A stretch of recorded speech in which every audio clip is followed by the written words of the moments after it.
కాశ్మీర్‌లో పండే సాఫ్రాన్ ఇప్పుడు కేరళలో కూడా పండిస్తున్నారు. ఎలా అంటారా? ఇంట్లోనే పండించుకోవచ్చు అనేది మీరు నమ్ముతారా? వర్గం బక్ని అనే ఒక యువ ఇంజినీరింగ్ పెళ్ళైన తర్వాత ఆయన ఇంట్లోనే కూర్చొని ఆలోచిస్తుంటే, ఆ సమయంలో ఆయనకు ఒక క్రేజీ ఆలోచన వచ్చింది. ఇంట్లోనే కాశ్మీర్ కుంకుమ పువ్వుని పండించుకోవచ్చని. అందరూ కూడా నవ్వారు. ఇది కేరళలో సాధ్యమా అని కూడా అందరూ అనుకున్నారు. సాఫ్రాన్ ఎలాగా పాసిబుల్ అవుతుందని కూడా అందరూ చాలామంది నవ్వుకున్నారు కూడా. కానీ వర్గం ఆలోచనపై నమ్మకం ఉంది. తను క్లైమేట్ కంట్రోల్ టెక్నాలజీతో ఇండోర్ ఫార్మింగ్ని ట్రై చేశారు. టెక్నాలజీ అండ్ డెడికేషన్తో చివరికి సాధించేశాడు. తొలి ఏడాదిలోనే 12 లక్షల రూపాయలు ఆదాయం తీశారు. ఇప్పుడు అతను 100 మందికి పైగా సాఫ్రాన్ పద్ధతిని మీద నేర్పిస్తున్నారు.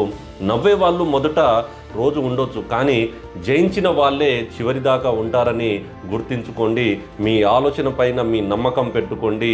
మీరు ఊహించని స్థాయికి అదే తీసుకెళ్తుంది. ఇలాంటి మోర్ మోటివేషన్స్ ఇన్ఫర్మేషన్తో మీ ముందుకు వస్తుంటాను. వీడియో నచ్చితే లైక్ చేసి ఫాలో చేయండి. Thank you so much.